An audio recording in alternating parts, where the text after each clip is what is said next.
I set a record, personal record. Oh, he put it in here.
walk down here, you look like you're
Okay, can everybody hear me all right there in the back?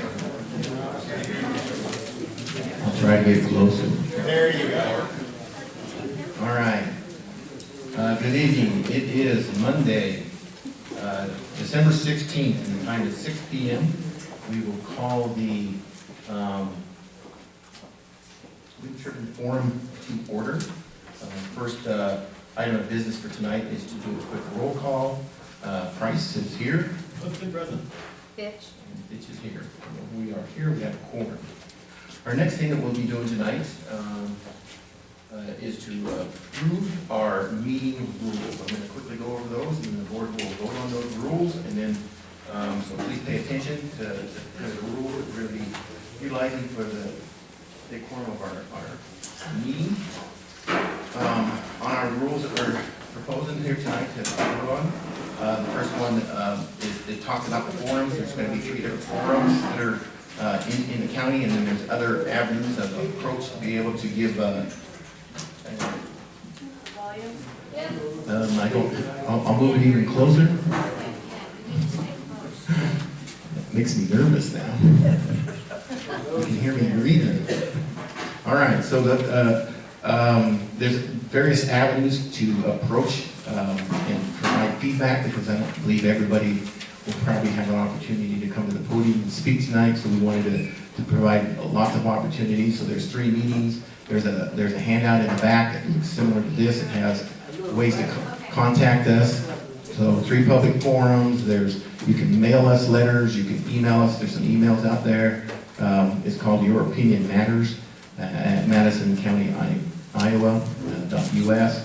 And then there's the mailbox address there, and you can call our phone and get an appointment with any individual one of us if you'd like to do that. So there's plenty of opportunities. So that's number 1 on the meeting rules. Second one is this is an open meeting, and it's designed to provide public an opportunity to present their opinions, their facts, and information to the Board of Supervisors as the board considers the creation of a wind ordinance in Madison County. And I think we forgot to put in there the solar ordinance also. We are not going to take any action in any of these forums, except for adopting these rules and these procedures and enforcement of those rules and procedures during our scheduled forums. If you have a cell phone, please put it on silence. It's kind of embarrassing when your phone goes off when we're trying to listen to somebody.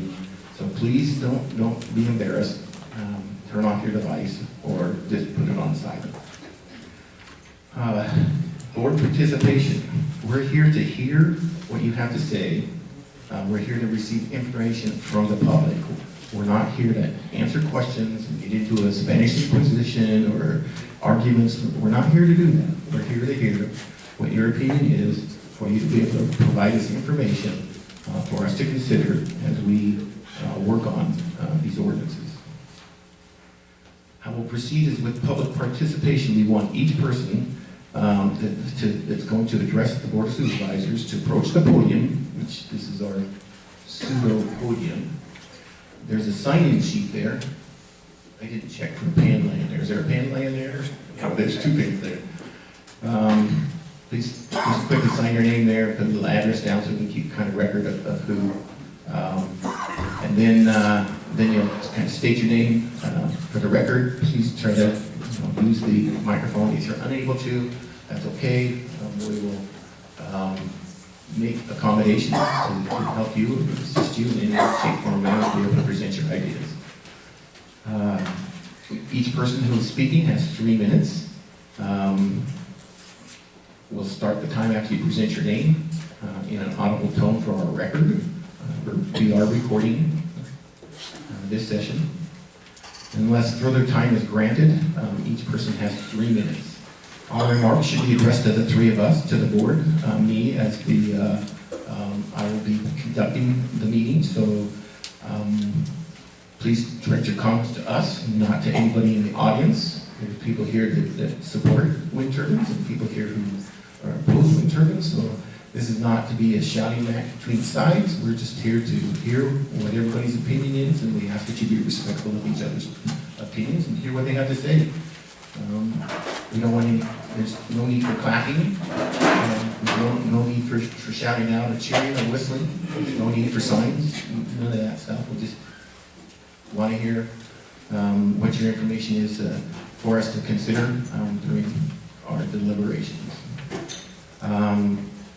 We're not going to be taking questions that board members may ask you a question to further clarify the point that you were trying to make to us, so that we make sure that we understand them. I'll have a timer here, and I'm going to try to operate. When the timer's done, please yield the floor to the next person so that they have an opportunity to speak.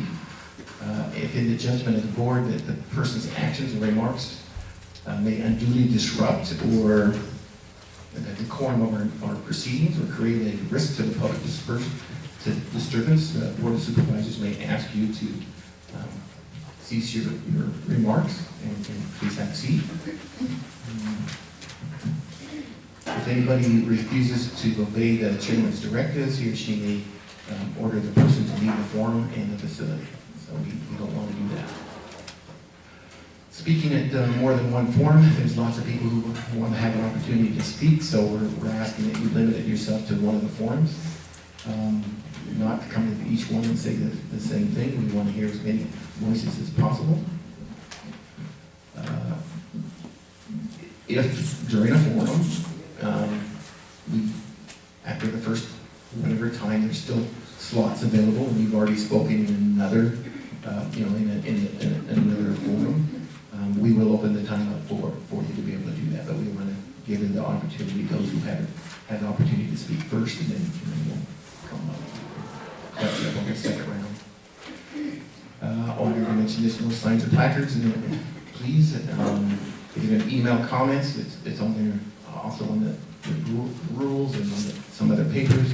Your opinion matters. An email is already set up and it's active, so please go ahead and send your information there. The board clerk will retain the sign-in sheet for those, and the audio recording for each form and no other minutes shall be adopted or retained by the Board of Supervisors or the board clerk. The amendment, the Board of Supervisors reserves the right to amend these rules at any time by majority vote. All right, so those are the rules that are read. Oh, yes. I forgot to look at the agenda, so we're going to do one thing. We're going to vote on these rules, then we're going to say the Pledge of Allegiance, and then we'll start our winter reform. I make a motion to approve the rules as presented. I will second that motion. So I have a motion by Bill, a second by Diane. Do we have any further discussions on the rules? Hearing none. All those in favor say aye. Aye. Aye. Any opposed say nay. Our motion is carried. Our rules are passed. I will now take an opportunity. We have an American flag over here. If everybody would please rise and I'll lead us in the pledge of allegiance. I pledge allegiance to the flag of the United States of America and to the republic for which it stands, one nation, under God, indivisible, with liberty and justice for all. Thank you, everybody.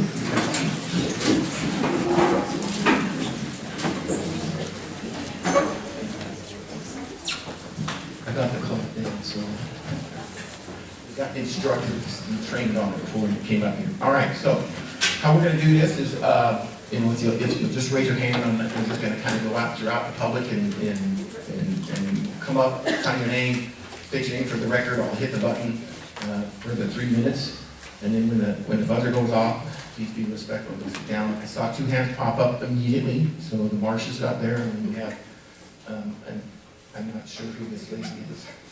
So we'll do those 3, and then Henry back there, a lady back there, and so we'll go that far, and then we'll.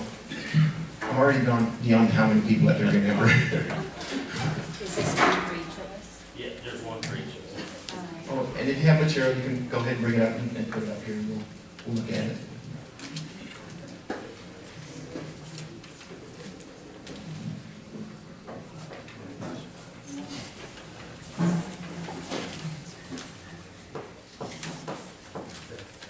Dave Marsh, 1176 Adair, Madison Avenue, Dexter, Iowa. First of all, I want to say adding more industrial wind turbines to Madison County is not a good fit, and I don't support them. I also want to say that if you are not a resident of the county or the city where you want to do business, even though you own property, you have no vote and you have to live within the rules passed by the administrators who are elected by the residents. But if we are concentrating on the industrial wind turbine ordinances, I have the following items that are non-biased, one way or the other, for or against industrial wind turbines. I request the following items or systems be included in the industrial wind turbine ordinance. Vestas, the builder of the proposed industrial wind turbines, has a shadow detection system. This system maximizes energy production while avoiding the negative impact on the non-participating homeowner. This system shuts down the turbine only when the shadow is cast on the home and stops the effect of shadow flicker, stopping the strobe light effect caused by rotating blades. This means zero shadow flicker. Number 2, Vestas bat protection system. This system maximizes performance while safeguarding bat species. It uses software to control acoustic panels that uses ultrasonic sound waves to discourage the bats from entering the rotor sweep area of the turbine and lowers the number of bats killed by wind turbines. Number 3, Vestas makes an IntelliLight system is an active aviation light management system. This system is FAA approved and turns on the aviation lights only when it detects aircraft close by and leaves the lights off 98% of the time. Vestas Sound Optimization Program. This includes the time of day, the day of the week, the wind speed, and the wind direction. This system lowers the maximum energy, the system allows maximum energy production when needed. The ordinance should limit the dBA to 2 different times at the non-participant's home. 35 dBA during the day and 30 dBA at night. This will lower the negative effects of sleep deprivation. I'm not here to protect the wind energy companies. I'm asking to protect the residents of our county that will live near the turbines, and these requirements won't stop wind energy companies from doing business here. Thank you. Thank you. Can I ask you a question? Sure. On the bats do not fly into the turbines. The infrasound is too high for them because they fly by sonar. So Right. their lungs fill up with blood and they die. So how is this going to fix that? What kind of ultrasound? Well, the way I understand it, it's kind of like those things that you put in your house that you keep the insects and stuff and the rodents out of your home by the ultrasonic sound. And it creates that sound so the bats just stay away from the turbines. Okay, okay. It's further. Yeah, and that's in here? Yeah, it's all in there, and Okay. everything that Vesta makes, you don't have to buy Vesta, but you could require that system to be included in your ordinance. So It could be any brand, you know, Okay, it doesn't really matter to me what brand it is, as long as these things are available. They're not hurting anybody from having the turbines in their property. And we're not here for the bottom line of the turbine owners. All right, thanks, Shelley. Derek. Sorry, I pushed the thing away. I heard you.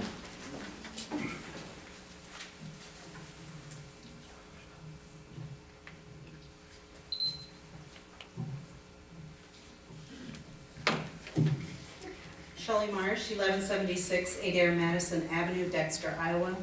I request you protect our health, safety, and welfare, property values, property rights, industry of tourism, growth opportunities, environment, and ecosystem. There are over 4,800 industrial wind turbines in Iowa that are taking valuable prime agricultural land out of production. 3 to 5 acres per turbine equals 15,000 to 24,000 acres already taken out of production. There have been concerns over solar taking ag land out of production. Turbines are just as invasive, just spread out. Hog confinements are a big concern. Turbines are more invasive and stink just as bad in a whole different way. In fact, they are more dangerous to our health, safety, and affect more residents and area with greater negative effects. You would not allow 50 hog confinements in one region. Why would you allow 50 industrial wind turbines? The Circle Map petitions with approximately 85% of your voting residents stating they do not want to live among industrial wind turbines and want more than 1 mile setbacks cannot be ignored or discounted. Those are public outcries for protection. They must be included in the public input. Turbines will create a hardship on surrounding neighbors when placed irresponsibly. Our property values must be protected by 1 mile setbacks from property lines to reduce the visual impact and harm of industrial turbines. The audible noise of industrial turbines causes stress, anxiety, nuisance, disturbance, and annoyance. It disturbs and causes sleep deprivation. It absolutely affects your quality of life and enjoyment of property. A loud, low-flying jet sound that does not go away. No one wants to live by an active international airport environment day in and day out. Anything above 45 dBA daytime and 40 dBA nighttime has been determined by the World Health Organization to be harmful.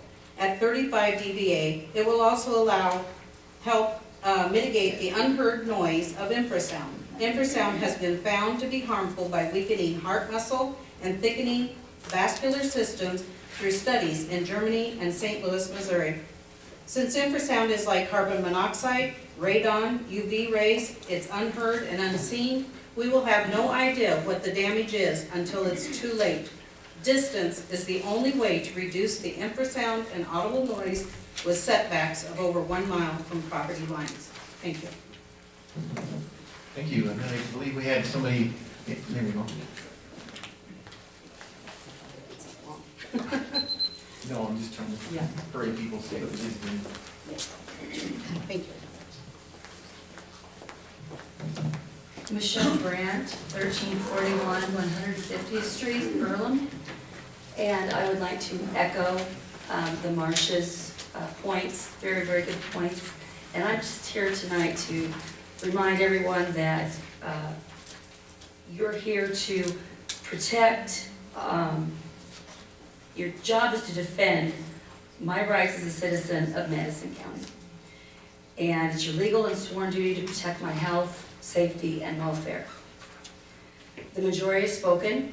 I know that you have received the petitions and the footprint. I'm in the footprint. There are the further actions, because I do feel that this has gone down the road as far enough that we're going to see some wind turbines. And I'd like to think that we weren't and could reverse this action. However, there are 5 key elements I think you're aware of an important wind ordinance needs to contain. And of course, that is a well-written property value guarantee, the setback of over 1 mile from property lines, the acoustical limits of 35 dBAs, 24/7, meaningful environmental tests. And I think we all know, well, I don't know what we all know, but they need to be better, more timely, not convenient at certain times of the year or seasons or time of day. Also adequate, this is to me really important, because we plan on passing our properties down to our kids. And they have to have meaningful decommission terms and conditions. Escrow accounts, there's plenty of information that, well, I was horrified to hear somebody say, well, we don't care. It's 40 years from now, we're not going to be around. So that sentiment has trickled out from the powers that be, and I found it very disappointing. So that is my piece, and I thank you for listening tonight. I told you my memory wasn't all that good, so I went beyond, but Did you have a I'm not question? sure. I know I have one back here. Were you next? I'm not sure if I got the right person next, but you go ahead. Excuse me, I do have a little call. I'm not sure where to put it in front. You guys can see it from here.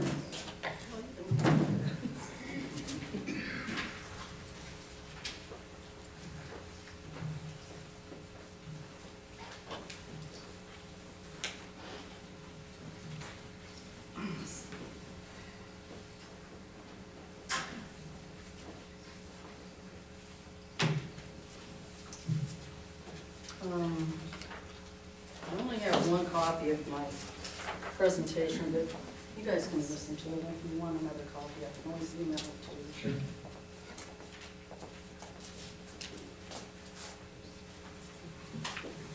Oh. Here's a copy of this. All right, then you can turn that around. Yeah, Because so we everybody can can see that. I don't know where to put it so people can see it. I'm probably blocking some people. No, you're fine. Well, I'll put it in the back when I'm done, and everybody can see it.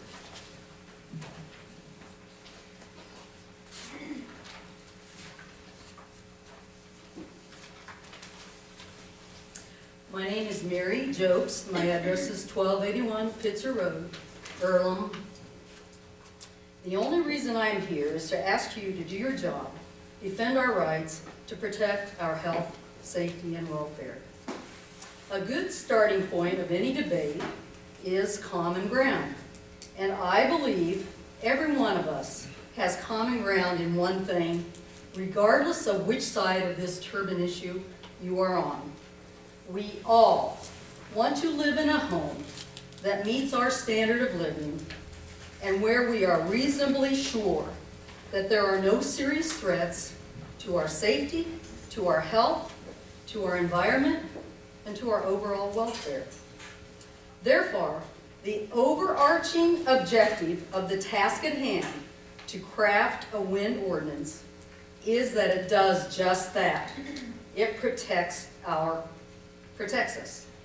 There are 5 key categories of regulations that need to be addressed in a quality wind ordinance: setbacks, noise, property values, environment, and decommissioning. The regulations in this poster are supported by dozens of studies by independent experts and numerous legal precedents. Debate has been going on about wind turbines in our county for over 2 years, with concerned citizens claiming unacceptable risk in many categories and providing mountains of evidence to support these claims. The wind industry claims that these terms are adequate. Setbacks as close as 1,500 feet from our homes. Limited noise restrictions. No guarantee of property values. No meaningful environmental testing. And decommissioning terms that are pretty favorable to them.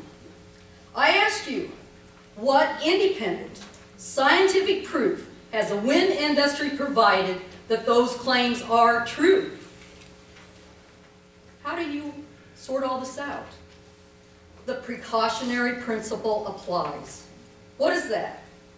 Policymakers such as yourselves apply this principle in making decisions on issues where there is uncertainty.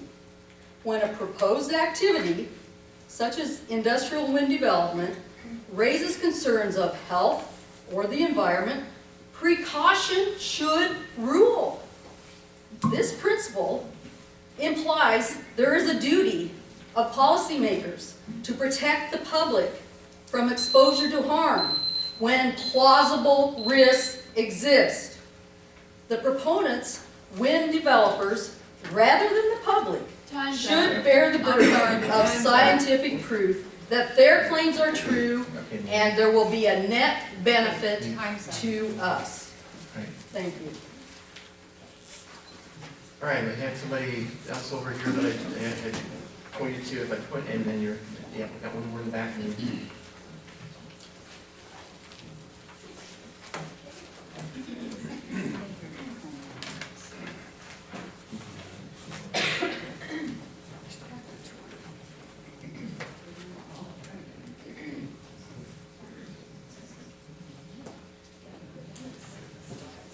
State my name.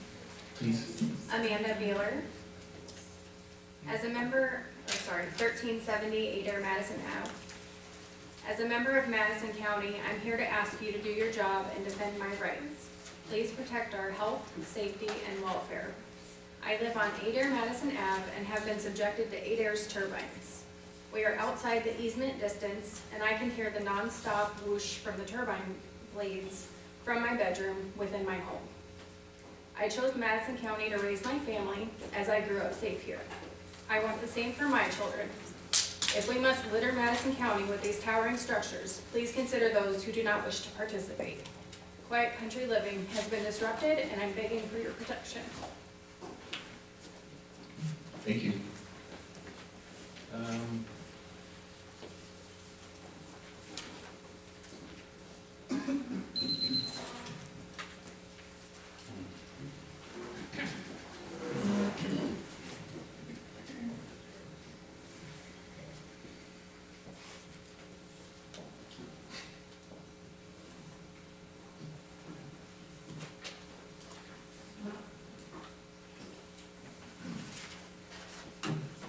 Judy Neal, 1260 190th Street, Earlham, Iowa.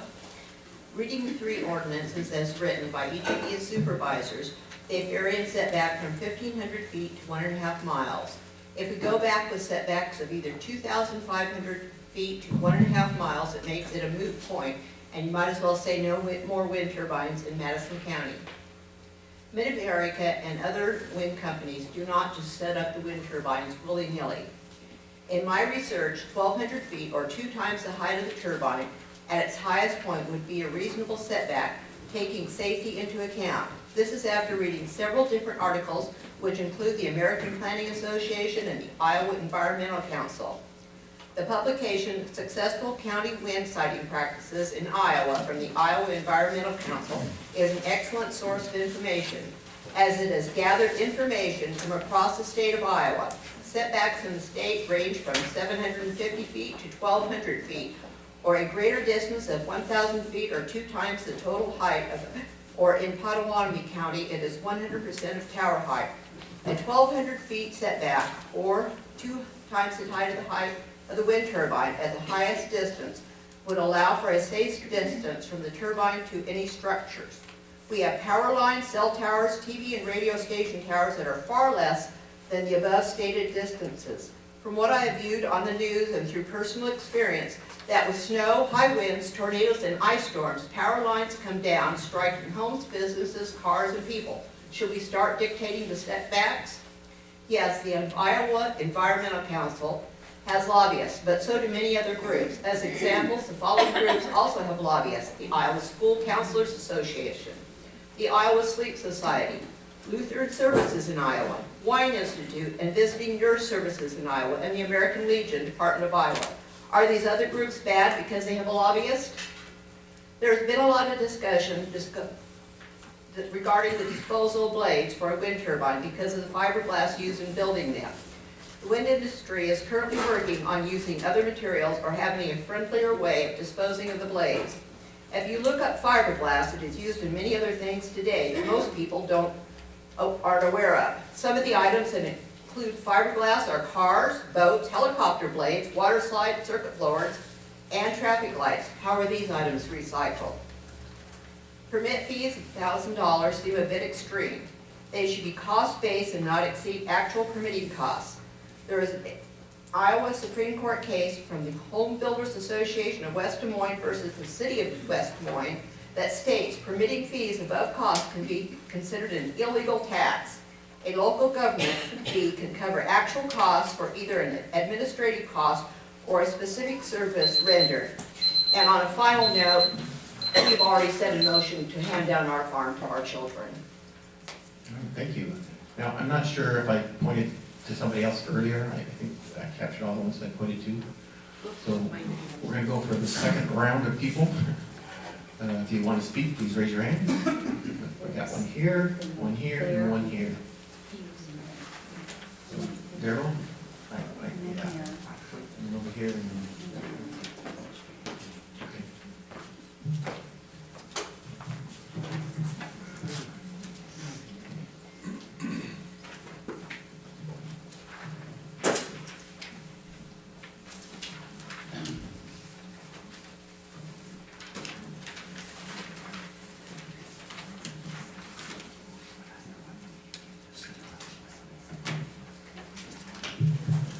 I'm Darrell Johnson, 220 West Washington, Winterset, Iowa.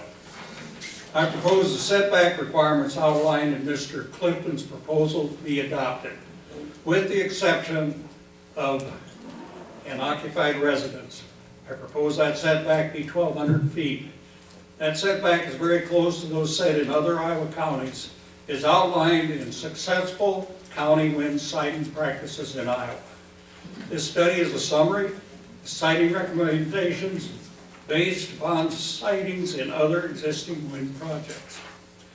The setbacks, height, noise, and shadow flicker in the proposal of Supervisor Fitch should not be adopted. They would eliminate wind energy from Madison County and are not necessary to protect the health of residents. The Madison County Board of Health's motion suggesting that the Board of Supervisors require a setback of 1.5 miles due to potential negative health effects with commercial turbines, and that current setbacks are inadequate to protect the health is not supported by the majority of scientific studies. It is also not supported by current practice. It doesn't make common sense. According to minutes of the 8/8/19 board meeting of Madison County Board of Health, Dr. Peter S. Thorne, head of the Department of Occupation and Environmental Health, College of Public Health at the University of Iowa, presented a report. He stated in no uncertain terms that there is no scientific evidence that infrasound from wind turbines cause any adverse health effects, such as hearing loss, stress, sleep disturbances, or similar outcomes. Evidence shows that wind turbines are an annoyance to some people. This relates primarily to their views on placement of wind farms, but not health issues. He further stated that wind turbines are safe, renewable energy source. They found several claims of death, cancer, and general abnormalities on the internet. There is no credible scientific evidence to support these claims. Why in the world would the Board of Health ignore this evidence and search the world to find a survey that finds a different conclusion? Could it be that the Board of Health was stacked with several members that were against wind turbines and made up their minds before they reviewed the evidence? The minutes show that Supervisor Fitch regularly attended meetings. I will submit this to you so you can Thank you. finish it up.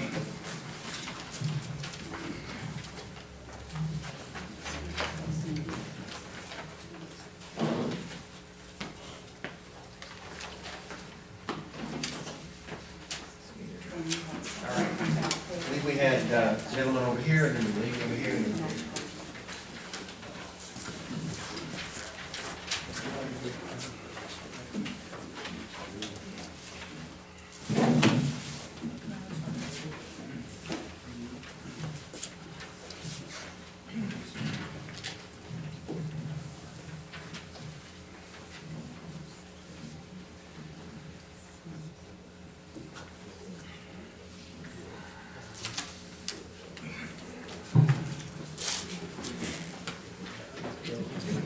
go ahead and state your name. And we'll go. Dr. Ben Johnson, cardiovascular specialist from Jackson County. There's overwhelming evidence that wind turbines cause serious health problems in nearby residents at a non-trivial rate. Dr. Carl Phillips, epidemiologist or someone who studies factors related to health, noted in 2011 that the bulk of evidence takes the form of thousands of adverse event reports. Proponents of turbines have sought to deny these problems by making a collection of contradictory claims, including that adverse effects don't count, that outcomes are not real disease, the outcomes are the victim's own fault, and acoustical models cannot explain why there are health problems, but problems must not exist. These claims appear to have swayed many non-expert observers, but they are easily debunked. The World Health Organization has described annoyance as a critical health effect associated with stress, sleep disturbance, and interference with daily living. Although wind energy has never nor ever attempted to prove that industrial wind turbines are safe, they continue to refute increasing amounts of evidence that they pose a risk to human health. They commonly use the phrase, "there is no credible evidence," as a means to sanctify their statement with an implied and absent certainty that they are safe. Indeed, their statements fail to acknowledge that the robust epidemiologic data that is commonly accepted for a causal relationship. Sir Austin Bradford Hill at the University of London shared this thinking about association and causal evidence surrounding environmental disease. He posed 9 elements that are all critical in establishing causation. In this case, I believe all 9 elements are satisfied. Huge, highly statistically robust combined study analyses with more than 1 million subjects concluded that any deflection from normal, that is less than 6 hours or greater than 9 hours of daily sleep duration, is related to greater risk of cardiovascular disease and cardiovascular death. The data showing turbines pose a risk to humans is enormous and continues to grow. Animal and cellular models for cardiovascular disease from stress exist and are being refined. I have submitted testimony about the highly analogous human disease of obstructive sleep apnea and associated disturbed sleep, and the observed higher prevalence of cardiovascular disease in that population. I see this every day in my practice. The real concern is infrasound, low-frequency noise, and proper distance sighting. This is completely ignored by wind energy. Our wind ordinance should respond to those threats. Matthias Basner, MD, PhD, current president of the International Commission for Biological Effects of Noise, a 2019 editorial acknowledged the problem of small populations and currently available wind turbine studies. He has stressed that there is no data that found an absence of risk, and additionally the fact that more studies are needed should not lead us to postpone the urgently needed protection of humans' population from noise. The knowledge we have acquired so far is sufficient to take preventative action, substantiate them with respect to legal noise regulations. Thank you. I have a question for you. Yes. You're a cardiologist and a physiologist? Cardiac electrophysiologist. Why do some people say when they are very close to them that their rhythm changes, and why is that? Like when somebody's in a room with a very deep bass, why does that, in layman's term, why does that matter? If you're picking up very low frequency noise, for example, in the back of a loud speaker at a rock concert, which I've been, and I felt that an infrasound beating on my chest. It does create an alarm system in your body to say you need to move, you need to get up. You're probably over 130 decibels at probably less than 5 hertz. And so that is there, plus you become agitated. In other situations, you pick up a higher sympathetic tone that drives your heart rate higher. You get more of a racing and a palpitation, which in fact can trigger decelerations that can lead to passing out episodes.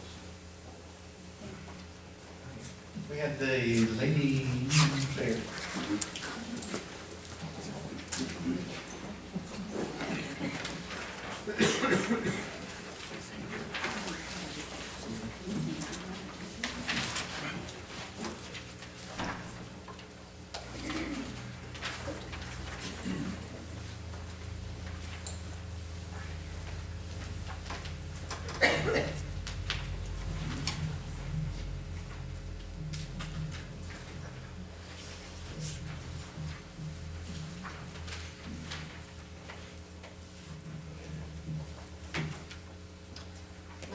Diana Scar.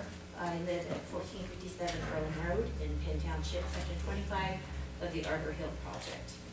I support a 1 mile setback from property lines.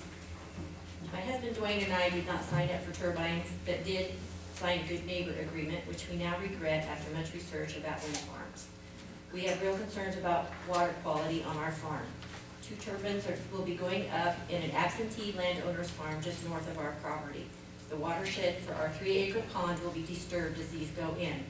We are not on rural water. Beside the enjoyment and recreation we get from our pond, the water is piped to our building site for drinking water for our cattle in the lots. It is of utmost importance that this water remains potable. Reports and videos from other wind projects and the conditions that the ground around turbine sites can be left in is where our concern lies. Clean water for the cattle is a must for that part of our farming business. Thank you. Thank you.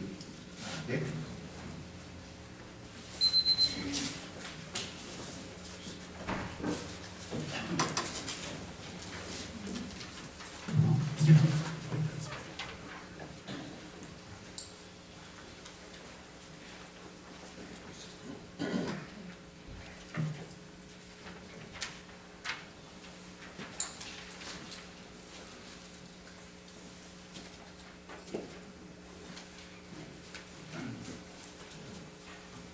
Okay, I'm Dick Hosley. We live at 821 West Court, in Winterset, Iowa. We do have a farm though, land in Madison County.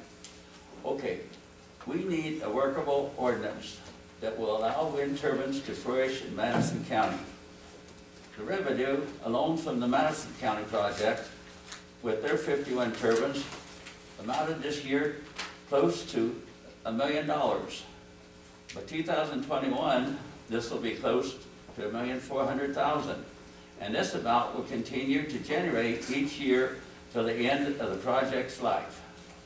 The Maxburg project revenue is already designated for a new ambulance building, mule site, nature center at Pamela Park, and refurbishing the courthouse. In doing some research, neighboring counties, we find Carroll County in 2016, 1.7 million. Potawatomi County, 2.3 million. Cass County received 2.7 million. Adair County, since 2009, on only the northwest corner of their county, have received 16 million, which is being used for roads, bridges, fairground, historical complex, and conservation. If the Arbor Hill Wind Farm is approved, when it gets to the 7th year, it would also bring in $1,400,000 per year till the end of the project. If other wind farms should come on board, this would help the county with additional services and not just rely on raising taxes. Let's not miss this opportunity in Madison County to pass an ordinance that will enable our farmers and landowners to earn income from the easements and wind turbines as much as those of any other county. The farm industry is struggling for their dollars, the same as any other business. In Madison County, we could use the revenue from wind farms for roads, school funding, county services. All 3 supervisors are responsible for the current and the future welfare of all citizens.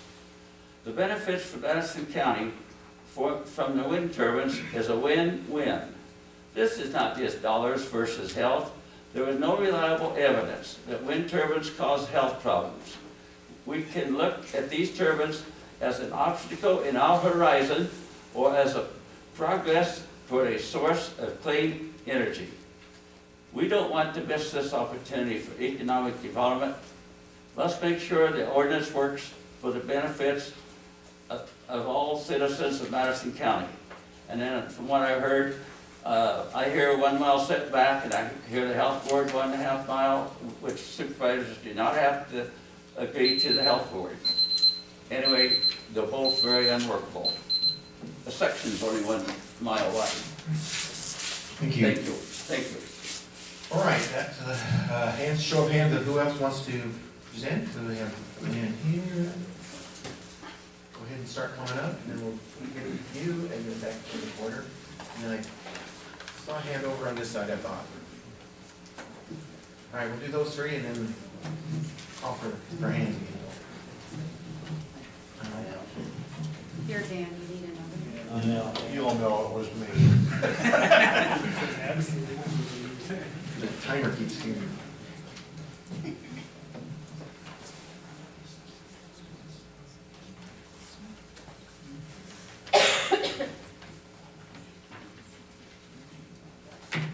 Dan Reiner, North River, 1776 North River Trail, Winterset. At last week's Madison County Board of Supervisors meeting, it was brought to the board's attention that there is a discrepancy on the distance of the setbacks of wind turbines and the location of airports. 3 miles in some of your suggested ordinances versus 7 miles told us last week. In writing your final ordinance, the CARE group would ask that you follow any rules mandated by the Federal Aviation Administration. Thank you. You don't need this, do you? All right, thanks. Who did I ask?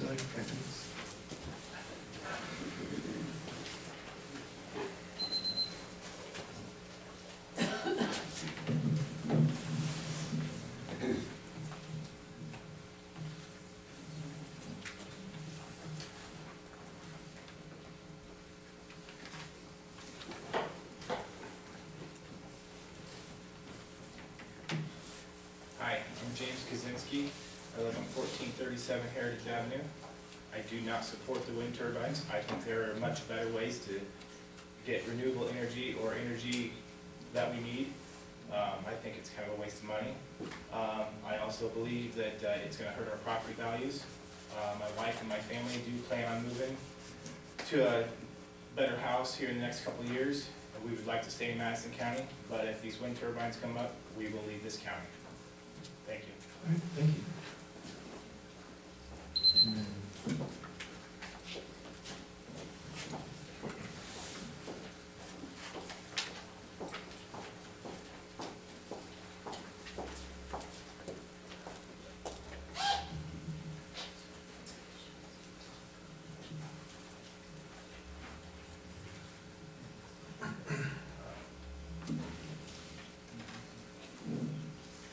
Hi, I'm Amanda Stewart. I reside at 1417 Elmwood Avenue in Earlham. And I have the background, I guess, of growing up in Adair County. So my dad is a farmer, so I understand the farm side of this thing. He chose not to participate in windmills in Adair County, and my brother and my dad's land is surrounded by them now. And so when I hear talk of how much money is coming to the county, absolutely that's a fact. But I can tell you from going there often to see my family that the roads and the bridges are not improved. There's a lot of heavy construction, a lot of equipment. Now they're going in and fixing the blades and that sort of thing, and so that tears up the roads. And some of the bridges have actually been closed because they weren't wide enough to allow the turbines. So I just want to give that feedback, I guess, as somebody who's seen it. What I'm asking of you today is that you think about the current and future welfare of our community. I have 3 children, 16, 14, and 12, and they have an interest in staying in Earlham. My son in particular, he actually has a cattle herd and wants to continue farming in that operation. But I don't know if they will stay if these wind turbines come. So I would ask you today to think about the health, safety, and welfare of our community, and all community members. And I would ask for 1 mile setbacks for all turbines, including Arbor Hill that's already been approved. Thank you. Thank you. All right, anybody else would like to address the board? We have 3 over here, so we'll start front, second, and third.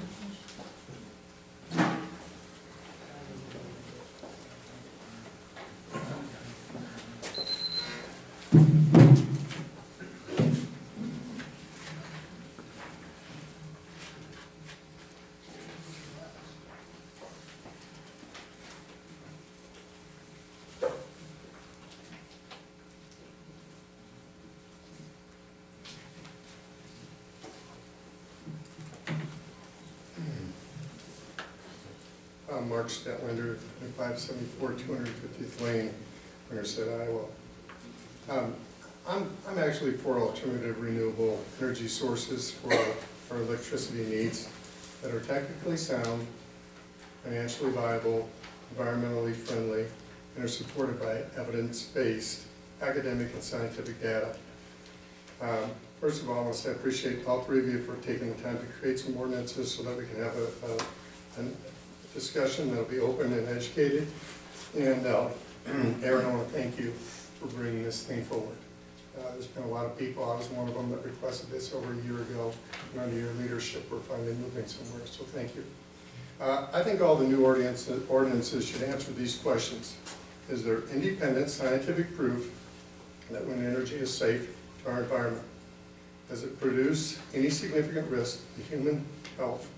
And is it cost effective for our county? Those questions, I believe, could be and should be answered by the providers of the wind energy. And the validation of those items, that scientific research, I think would be very positive for all of us. I also believe that we should look at the other side of it and answer these questions. Are there any negative economic costs to the county that we've not considered? Could the income that the wind industry is promising us have any offsetting costs? I know the only discussion I've heard in the last 18 months is about the money that it's going to generate. So let's talk about both sides of that. Things like, will the turbines affect our agriculture, our property taxes, our land values? I think this is a big one, tourism, our health, our wildlife, the quality of water, and our ecosystem. And lastly, are there any liabilities that we haven't considered? So I don't have any ordinance recommendations today. I'd like to have a filter for all of us to work by, and I'd like to suggest that I'd recommend a filter that for all ordinances that we're going to approve, they should, that they would be providing whatever the recommendation can validate it with independent scientific academic resource support. And I have a question for all three of you. Would you see any objection to having that filter placed on this discussion? Meaning, if somebody provides a recommendation, it's going to be validated with independent scientific academic resource support. Would there be any problem with doing that? I couldn't even be ready to answer that question. I'm not taking questions at this time, so. We can't ask questions? Yeah, we're not supposed Oh, okay, sorry. And I have a little bit of time left. What's my timer show? Well, I don't have seconds, but 1 minute. Okay, so Under that. I'm going to acknowledge you again for what you said before these, before the moratorium started, which was we're going to find out a lot of information that we haven't heard before as we go through this. And as last month, there were 3 health organizations that validated with the same recommendations as of health concerns, the recommendations that were made by Madison County Health Board. Thank you.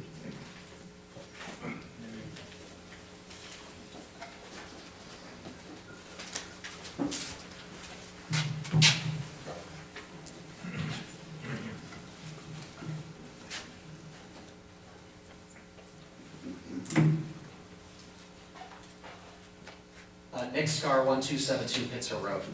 As I drove home tonight going east, heading towards Madison County, as I go over the crest of Van Meter, I start seeing the blinking lights.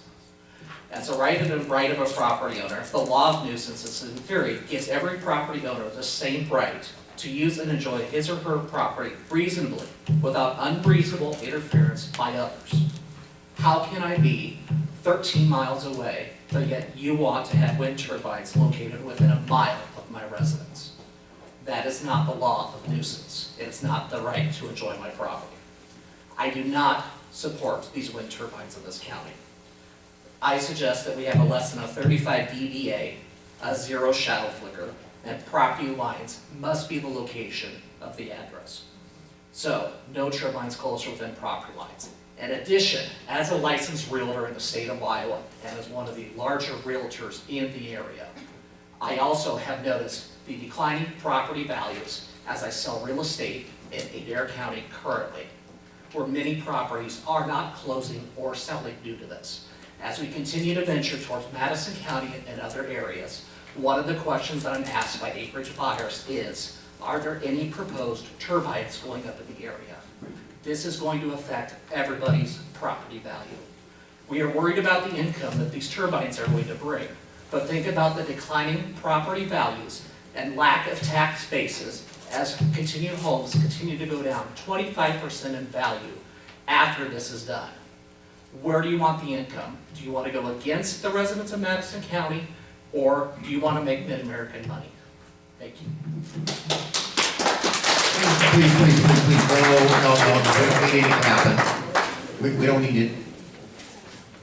We have people here that are for and people against. We don't need it. We don't need to disrupt the meeting. So, I believe we have a comment back here.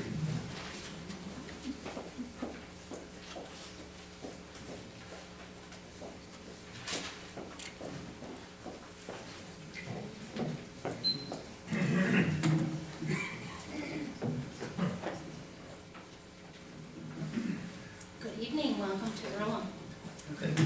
I'm Sarah Chesmer, I live at 1840 137th Lane, just south of town here, about 6 miles. My husband and I farm. I am nothing but a farm wife, a mom, and a grandma. We moved here exactly 30 years ago in August. Why did we move here? We moved here from Minnesota because we were being zoned out of the county that we lived in, which was the same county, Hennepin County, which is what the same county as Minneapolis. We're agriculture. We wanted to move somewhere that was more agricultural focused. We love it here. Madison County is the most beautiful place. We have relatives that come from Wisconsin and Minnesota every year, and they can't get enough. My mom passed away 5 years ago, but she came every year for the Covered Bridge Festival because it was such a beautiful county. We have four adult children who all graduated from Earlham High School. They all went, well, all but one went to Iowa State and came back, but all four of them live here. 3 of those 4 adult children own private businesses here in Madison County. All of my 8 grandchildren go to Earlham School or are in the Earlham School District. I am not for wind turbines. It is limiting not only the beauty, which we love so much. Our boys hunt. We have several farms in this area. Some of them are just little farms that we bought as an investment to put our cattle on, just pasture farms. We also have a big homestead farm that I'm proud to say is on the National Register of Historic Buildings, and I worked very hard to make that happen. Our 8 grandchildren all will be going to Earlham School, and hopefully they'll graduate from here as well. My granddaughters, 4 of the 5, were in the back seat of our SUV just a week ago when we were out heading to Adair, and one of my granddaughters, she's 4, she said, "Look at all the angels," and it broke my heart. How can I tell her they're not angels?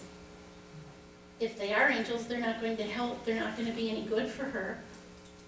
We want to stay here. We want to pass our home down and our land to our kids. We built a new home in, well, it was 9 years ago. What is the value of that new home now? We love it. It's beautiful. Our kids all come home to the farm. For what? I can see red lights. I feel so bad for so many of the people here who live right underneath them. Fortunately, we don't yet, but they're coming close, especially if things don't stop. I just can't imagine that I would have to someday listen to what I see just in the horizon to the west and to the horizon to the south down by Maxburg. It's bright. My sisters come from Minnesota and Wisconsin, as I stated before. They look out my beautiful second floor windows and they say, "What in the world is happening here?" I don't know what to tell them. It's for money? You think we don't have money invested in this property here? This is our life. Please, please consider what most of the people here tonight are asking you. I don't have statistics. Like I said, I'm just a mom. I'm just a farm wife, and I'm just a grandma. Thank you. All right, show of hands. Who would like to address the board? Okay.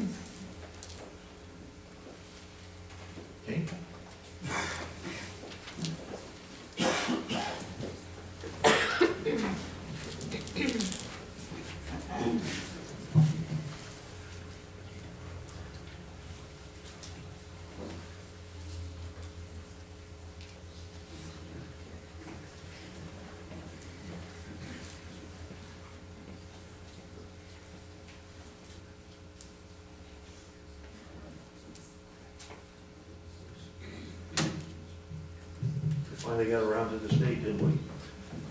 Yep. My name's Mike Fox, 1758 Creamery Road. Just before I came in, I was working on my computer and came up to a site that said the 50 most beautiful sites in the United States by state. Winterset and surrounding areas was picked for the state of Iowa. Now, we need this. It indicates that what we see and what we have around us is worth maintaining. I have stated before that we've talked about these blades that are non-biodegradable. We will end up with over 300 and some tons of it in the state of Iowa, with over, we've got about 4,600 wind towers in the state of Iowa now, with already up, plus what we've got coming in, and these are all going to go into our landfill. This is a lot of non-biodegradable materials that will have to be taken care of. What is Madison County going to do with theirs? What is the rest of Iowa going to do with theirs? It's a problem that needs to be addressed. It's a long-term problem, not a short-term problem. We're talking 30 years. These decisions that you're making now are a long-term decision. Please do it wisely with all the information you've got. Thank you. Okay, show of hands again. Anybody who would like to address the board, present any evidence? Have a hand in the back.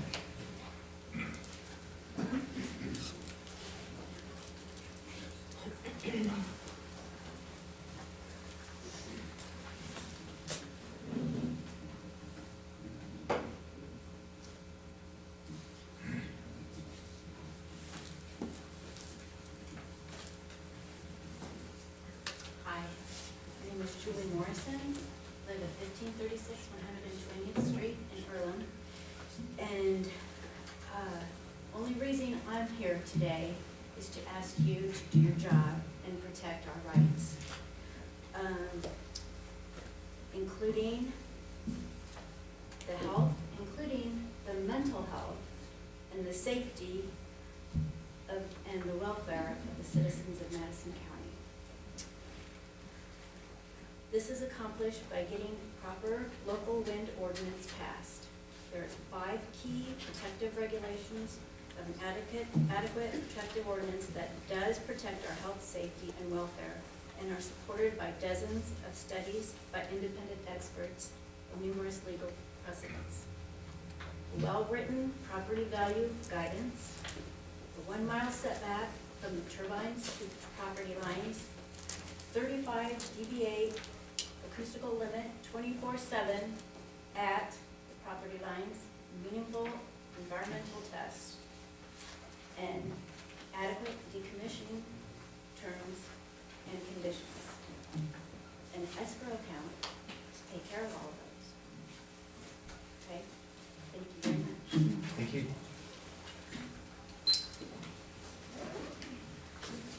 All right, show of hands. Anybody else like to present or address anything with the board? Well, it's kind of scary, but I will try to keep everybody from saying anything bad. Oh, there's a hand back here.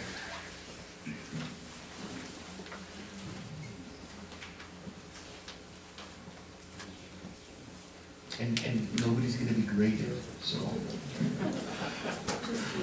Just me, probably. Yeah.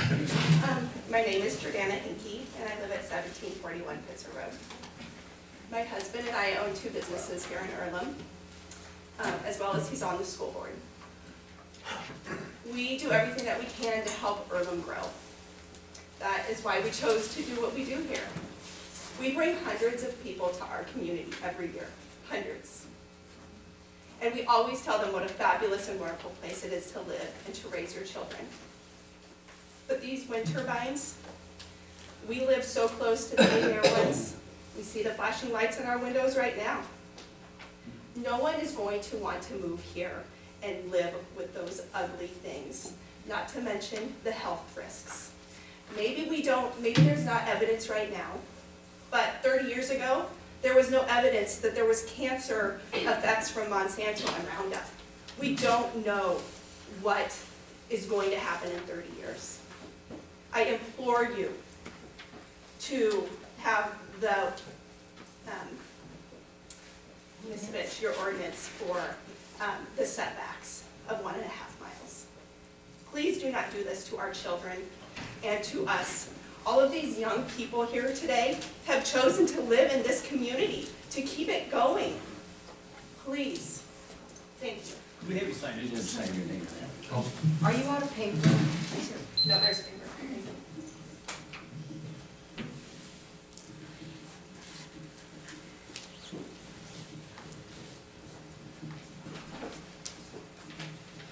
All right, we still have 55 minutes allotted.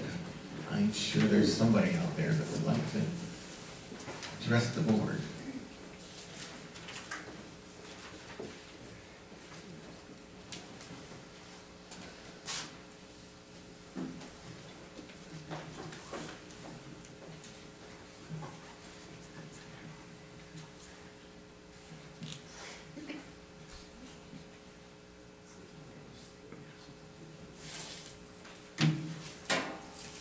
Justin Toller. I live at 1723 Creamery Road, Dexter. We are roughly about 1 mile away from a current turbine set up on the Adair side of the county. And from my bedroom window as I lay in bed at night, I see over 50 flashing lights every night. That's all I see. We've actually had to put blinds up in our house to deter the flashing lights so we have rest. The constant noise and whoosh sound that we hear from those turbines has ruined our outdoor experiences on our farm. My wife and I moved back out here 7 years ago to raise our children. We grew up here. We moved back here to raise our children, and now this is being taken away from us. Just the view and the noise is ridiculous at our place. And I feel bad for anybody in our neighborhood that has that same view and those same noises that occur every day. They claim that they only so much during the day. Certain times they're better or lower. Come to my farm and you sit there and listen to it all day long. We encourage you to have these setbacks away from homes, a mile, mile and a half at minimum. People talk about a quarter of a mile, that's nothing. We need to have something more in place, so please, please give us longer setbacks on these farms. It's deterring away from everything that we have and we loved about our place. We've actually talked about, as many people in this room already have stated, that if these go in, we're more than likely moving out of the county. We're gonna get away from this. So please, we just encourage you to do your job and have these setbacks in place to save our community. All right, thank you. Come in front.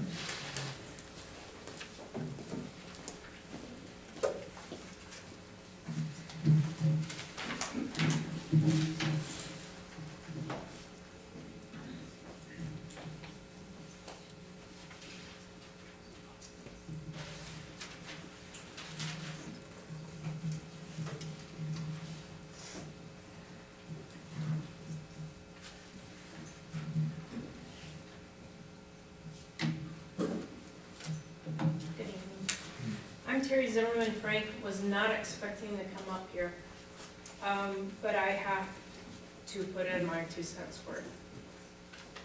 My husband brought me to wonderful Earlham, And I think it is a great community, and I'm happy that we have a situation where we can say, yes, we want this, no, we don't. I would like to suggest, I'm not very good at speaking, I'm sorry. I love Earlham a lot. I'm with Chicks with Checks. I love this community. I would love to have an Airbnb out in the country. The flashing lights, I think we're not talking or assuming that it's a big deal. It's a big deal with people who have seizures. Flashing lights, not good. In fact, my daughter who has seizures, she had to change careers because of seizures. There is an issue with this. But Earlham is a beautiful place. That's all I have. Thank you. Thank you. Okay, we're here to hear people's voices. We're not gonna, we try to respect every person that speaks tonight. I'm not gonna say that. I know it's kind of scary to get up in front of everybody, but we're all neighbors and friends here. At least I hope we are. And that we won't make people feel bad or cause any problems. So anybody else want to speak?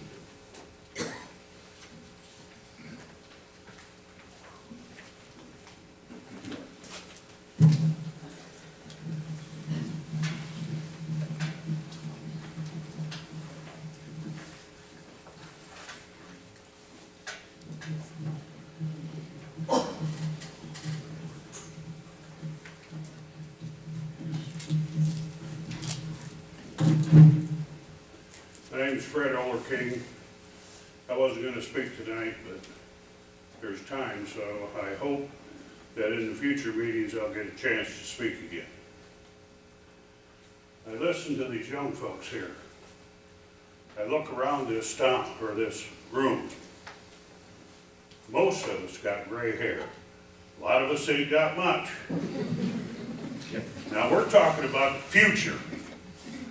40 years are these easements. 40 years is a blip. And they're already talking about, well, only 40 years. What the hell are we going to do in 40 years?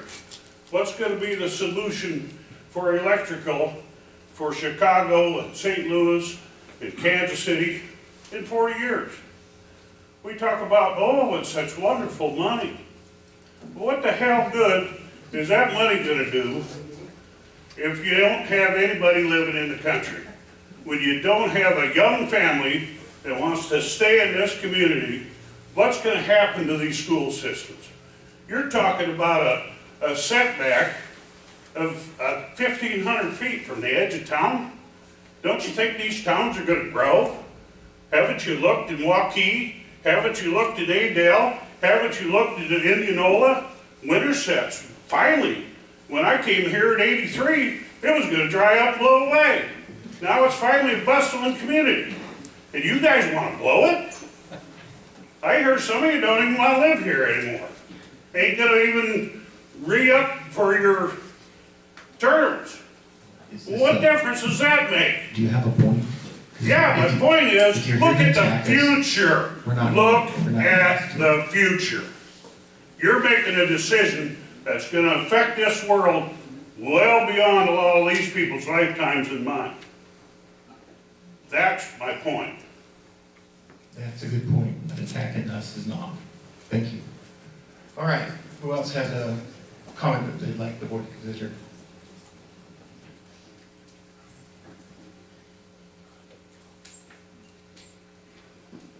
That put a damper on things now, didn't it? Sorry about that. And yes, I heard lots of comments. And I will freely admit, my wife said that I dragged her around the United States with the things that I've done. It's her turn to pick. And she said that she wanted to move to St. George, Utah. And she's going to move to St. George, Utah. And when I'm done with my term, I plan to move to St. George, Utah. But I'm a resident of Madison County. I live in Madison County. I love Madison County. I've lived here for 19 years and I enjoy it. It is a beautiful place. That's why I'm doing what I'm doing. That's why I have the opportunity to come listen to the public, to hear what they have to say, and my time is up. So anyway, this isn't about whether I'm moving to Utah. This isn't about whether Phil this or Diane that. This is about what does the residents of this lovely county have to say about wind turbines. Present us the facts that you would like us to consider, and I, for one, will do that. I will consider everything that is presented and take a look at it and try to figure out what is the best thing that we can do for Madison County regarding wind turbines. I mean, you want to talk about, aesthetic values, I mean, those are great points. You want to talk about private property value, great points. DDAs, great points. All these things that we can take a look at and see what we can do for us and those who are going to continue to live here and continue to raise families here and continue to do that. So anyway, I would like to still hear if you are an individual that have hesitation in speaking in a public meeting or in front of groups. We have plenty of opportunities. And you can grab a sheet in the back, and if there's not any left, let me know. I'll get you one. But there's plenty of opportunity for you to address this in private. Address this through a non-stressful environment. You can hit us with email. You can write us a letter. You can do lots of different things to be able to speak. And we hope to have as many comments and everything as we can.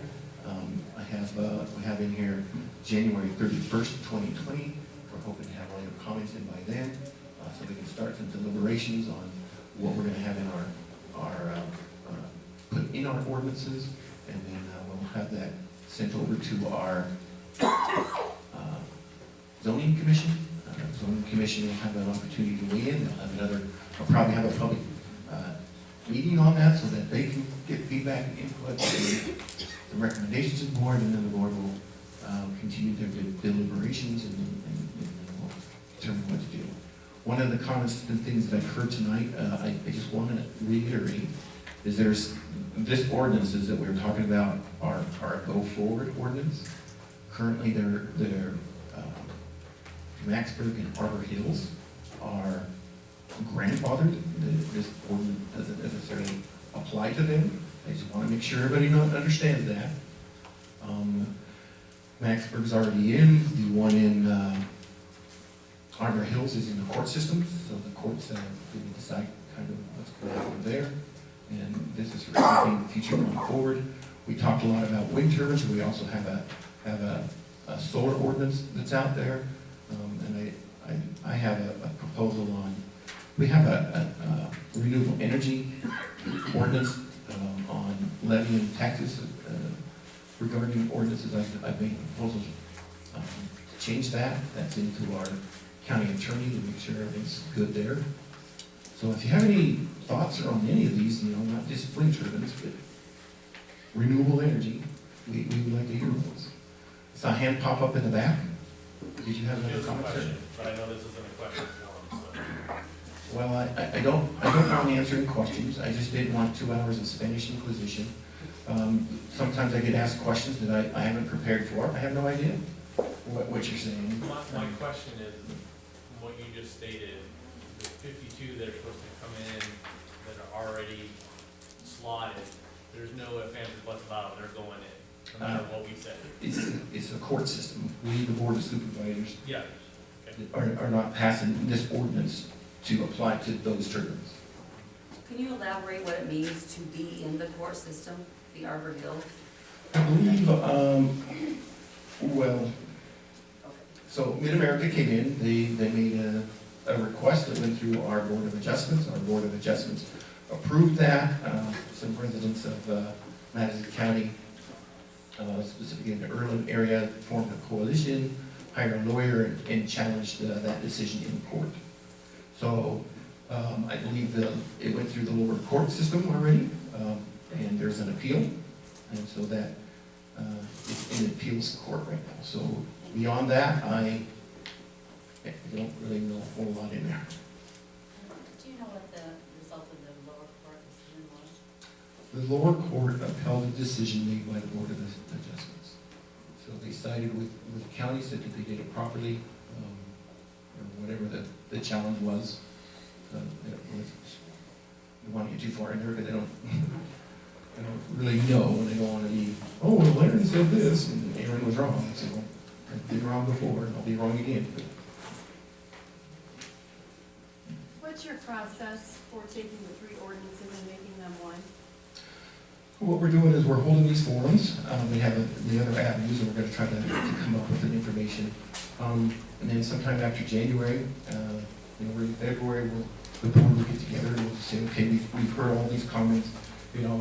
In today's session, there seemed to be like there was the 5 items that would make a good ordinance. There's those. So, we'll consider those. The board will consider it. We'll consolidate it into one recommendation, and then we'll send that over to the board of the zoning commission. But is that just the 3 of you that do that? Yes.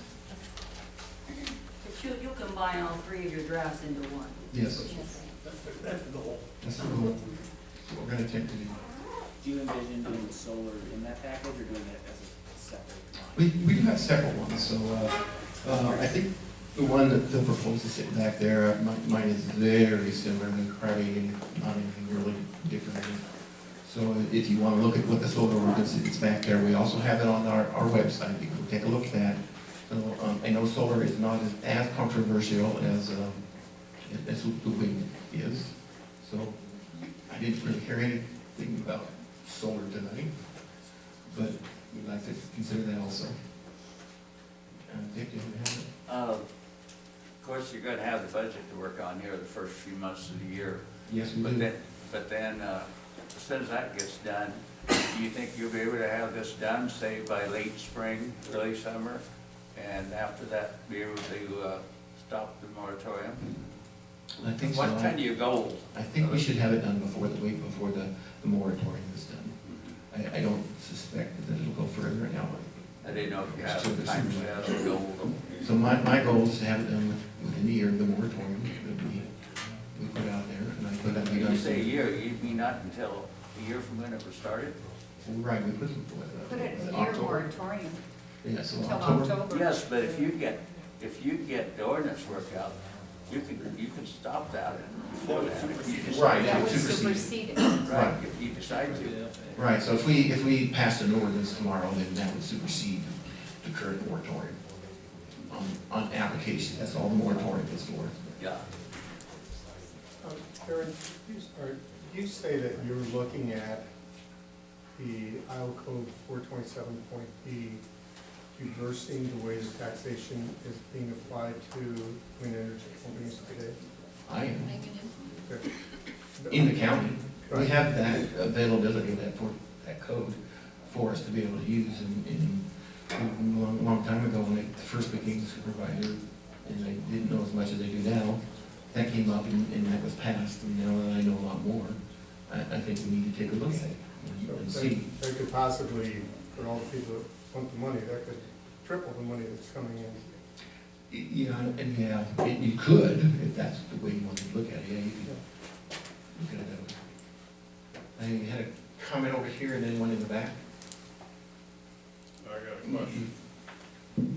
I understand there's 99 counties in Iowa, and the wind lobby is pressuring the state legislature to step in and do something to try to standardize this amongst all the counties. Is there anything in the works that you're aware of?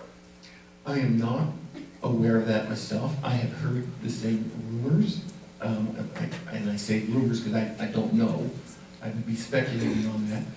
But we do have several legislators that are very open to you approaching them and expressing your opinion that yes, you want it to stay as a local rule kind of issue, so that we do have more control over it.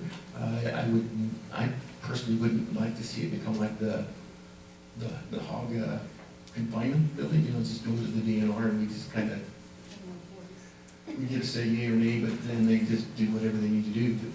So I would like to stay local, and we have that opportunity to have forums like this to say, all right, is this something that our community or our county or our township or whatever would like to be able to do? And comment back here.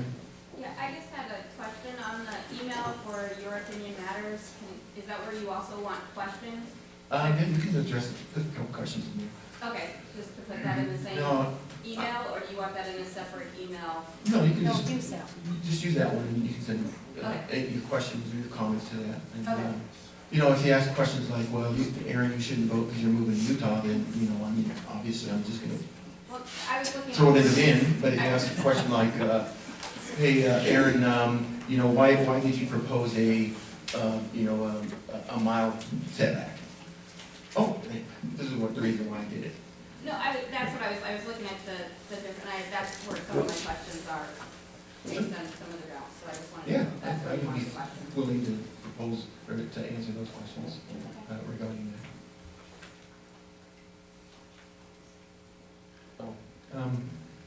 Well, there's a comment that was made earlier that, I see some over here, I'll get to you. There was a comment made earlier about how, on the health board that Diane has some sway in there, and she would like to let you know that she doesn't have sway with the health board. She's not there advising them. She's not there giving any kind of advice on what they should or shouldn't do. So she'd like to make that public. Now I have two over here. I just had a question. Since Arbor Hill is not a part of the ordinances that have been proposed, what are the setbacks for that since it's grandfathered in? You know, I don't think There were county setbacks because there were county ordinances, but Mid-America is set to 1,500 feet from. The foundation of the non-participating homestead. So we think it's 1,500 feet From what? from the foundation of the house, occupied resident. I think, right?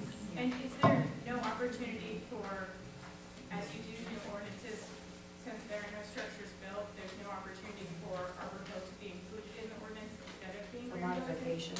Well, I'm not legal counsel. We use our county attorney, and one of the things is that you can't change the rules on somebody that's already utilizing the rules. So it'd be, the example that I've been given is like a football game. You know, you get in there and at halftime, they change up the rules. So whoever applied for that, I don't know what company it is, came in and applied for those variances. They utilized the current existing ordinances and laws that they have on the book. So they were doing everything according to what was legal at the time with our ordinances, and they made that application.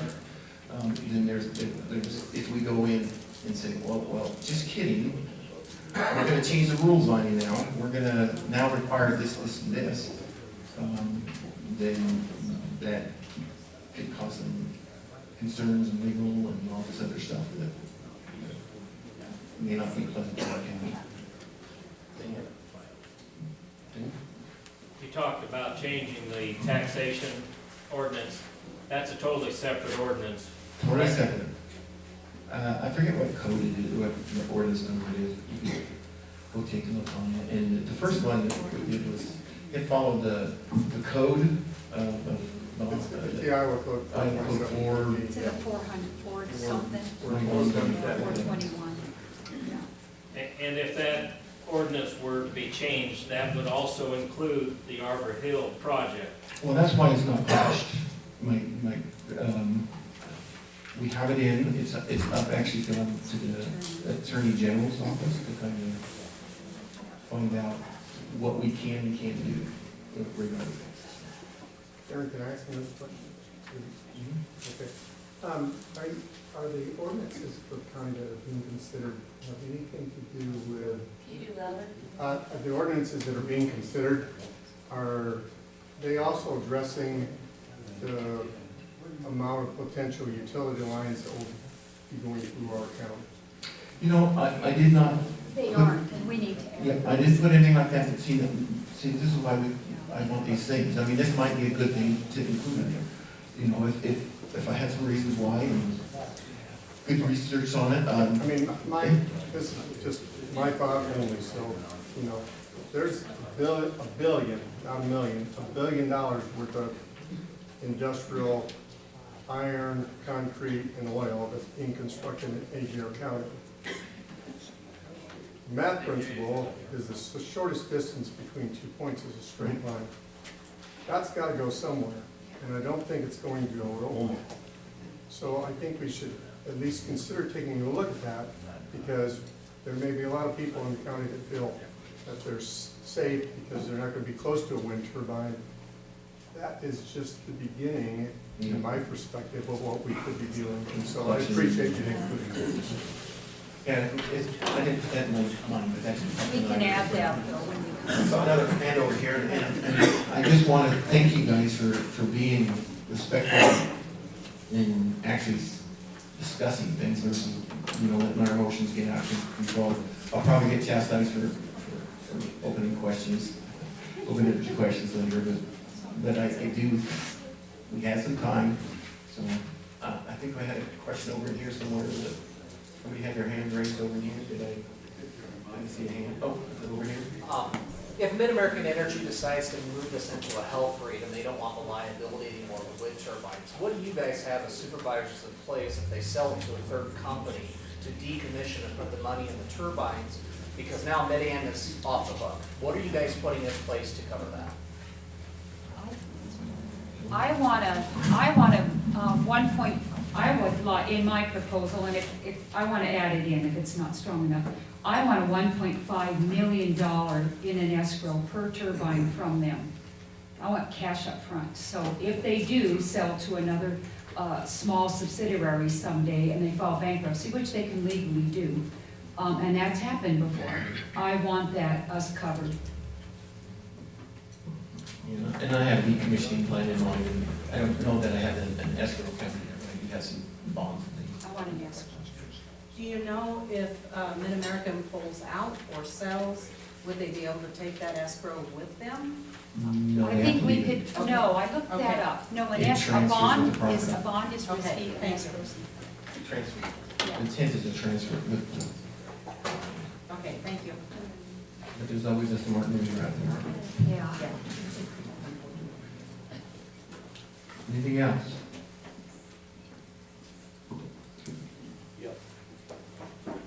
We talk about, if they come up, if they're gonna have to maybe build more feeder lines and stuff, that if they put up more wind towers and stuff.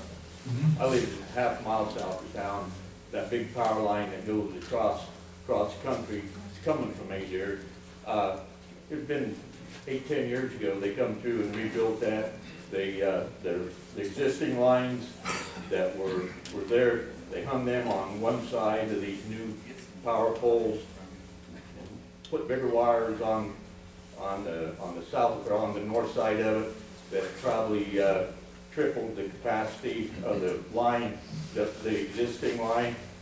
I guess looking back,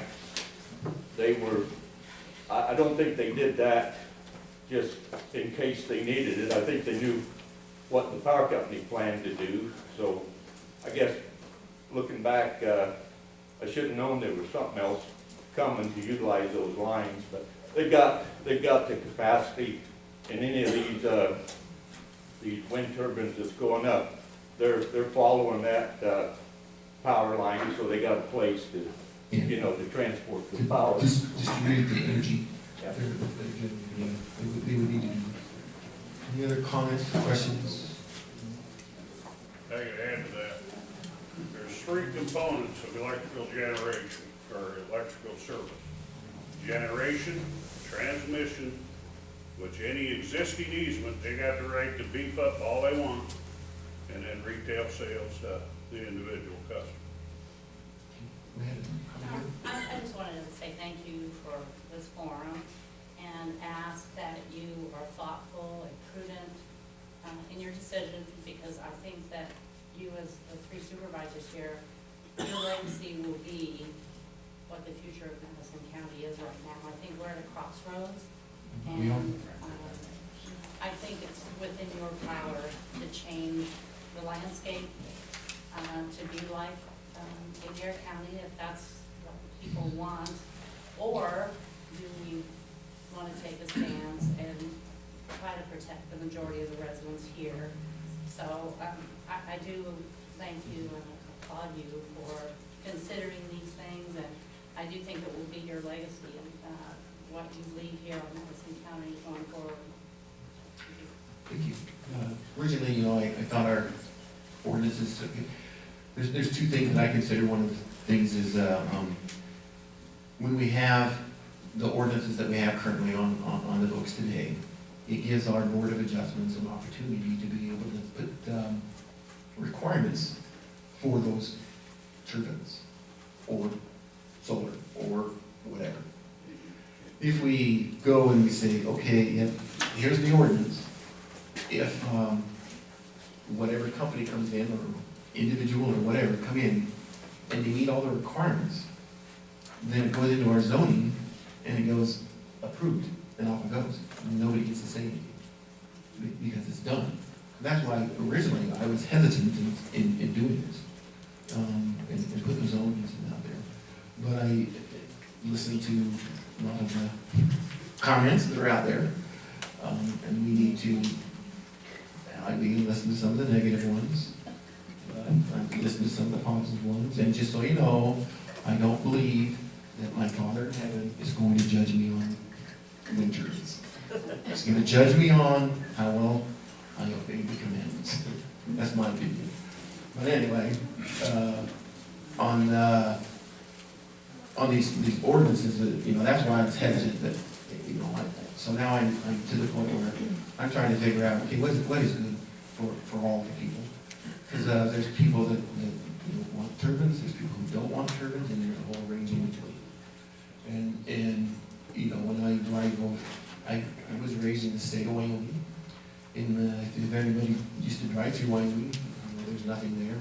But now there's a bunch of turbines there, up on the mountains and all over the place. When I look at Adair County, I just watch the blinking red lights come up. There's another one, you know. So that that's something that I do weigh in and consider and think, and when we hear from the people what they have. And that's why we have these forums. That's why we have opportunities for people to come in. And, originally people were like, Aaron, you're not going fast enough. And now people are saying, Aaron, you're going too slow. Now people are back saying, Aaron, you're going too fast. It's kind of like, I'm trying to be considered, weigh the facts, I'm just not sure make a choice. that we know enough. I don't know that there's enough independent study.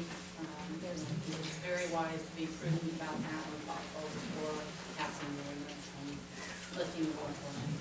Well, the good thing about this is we're not the first community who's embraced this. There are lots and lots of communities that have embraced this, states, counties, municipalities, countries. There's a lot of good Australian studies, there's a lot of good Greenland studies, there's just, there's studies all in Germany, there's studies everywhere. So we're not the first ones to go through this. And I have two comments over here, I got Dave here and then in the back. So Dave's hand was up for a Well, while. my question was, depending upon how you craft this, it will affect the future of Madison County. Whether you have a mile and a quarter, mile and a half, whatever, once you get up so far, there won't be any possibility of having any other turbines. But in the event someone is able to do so, have you thought about capping the total number of wind turbines that will be in the county, and what is that number you're thinking of? Obviously, it's not 553. My proposal says 200. Okay. And if I had to cap something, I'd say 150. Say what? 150. That gives an opportunity for people to have some, and it gives an opportunity for the rest of us not to have some. And there's 50 already in Maxburg. There's 52 in Maxburg. 52. If Arbor Hills goes through, there's 52, so that's 103. 104, or there's 103, somewhere in there, and 48, 47. Okay. All right, I had a comment back here. So is there anything else that we can do or you can do to change the ordinance on Arbor Hill? Any, like, for real, anything? Well, that, once again, you would have to get into legal advice on that one. And How can we? I can't get the legal advice. Approach with American Energy directly and just say, hey, do what's right. I believe that, What's right for one, it should be right for what's already going up. Yeah, I believe that you have an ability to approach in America. I personally don't spend a lot of time in America. But nothing you guys can do. I mean, we're kind of limited. I mean, we can voice our opinions, but if you, well, Diane disagrees with me, which is good, so Diane can address, but, I think what Diane would say is yes, we, board of supervisors could ban them, and then we'd have to take on the legal fight, with these companies, and then everybody in the Madison County would then have to chip in to pay the legal fight for that, so. I view it a little differently. I think the contracts are between Mid-America and the landowners, not Mid-America and the county. We didn't make a contract, we didn't say we want to do it, so I view this a little differently.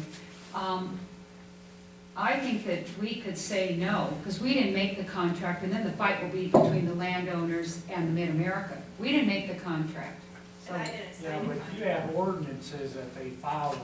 and that was before my time, yes, Yeah. before I But took you office. can't change the rules in the middle of the game. Now, we're not gonna argue. No, you can't. We're gonna If you got enough money, you can change anything. You can have some opinions. Yes, I would approach Mid-America, they're really reasonable.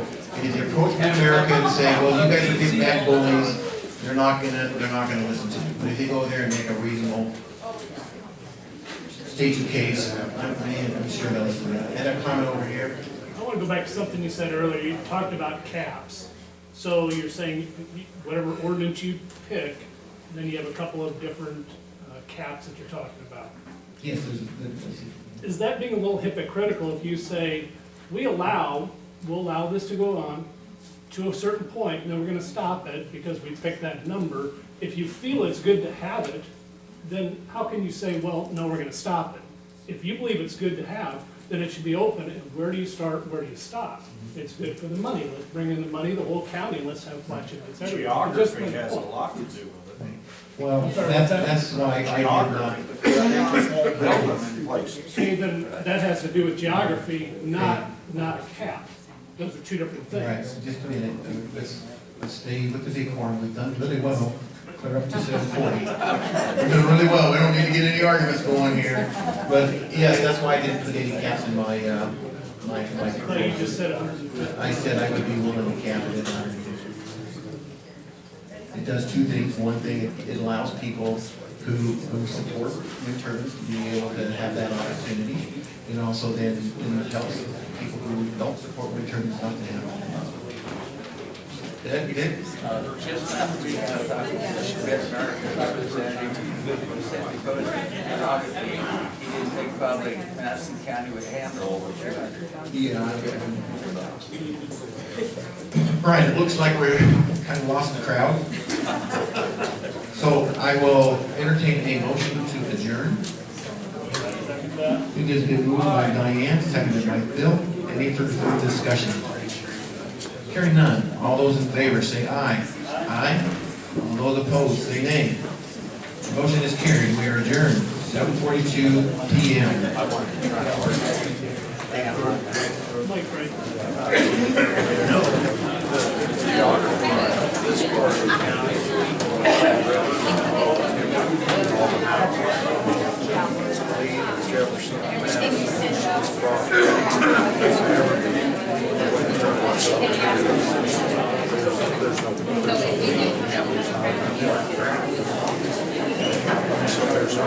I shouldn't say it. It's not enough to make it feasible for them. I kind of agree with what you're saying.